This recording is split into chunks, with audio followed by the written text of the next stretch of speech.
Welcome. In front of me is a OPPO A5 2020, and today I will show you how to perform a hard reset of the device through settings.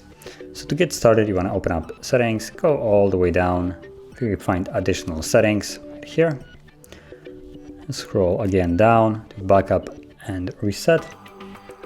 From here, choose reset to factory settings and tap on clear all data. Now, if you have some kind of passcode or pattern, whatever kind of protection on your device, you will need to confirm it before you can actually proceed with the setup, or with this procedure. So just do that, and now it will give you a message. This will clear all data, cool. And basically it will remove everything from the phone. So yep, clear data, and the process will begin. Now it's going to take a couple of minutes, and once it's finished, we should be then greeted by the Android setup screen. So I'll be back once that is actually visible.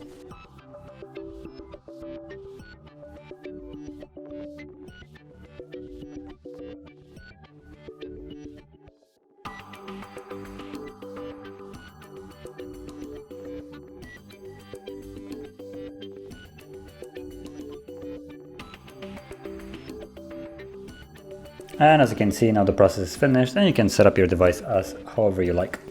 So if you found this video helpful, don't forget to hit like, subscribe, and thanks for watching.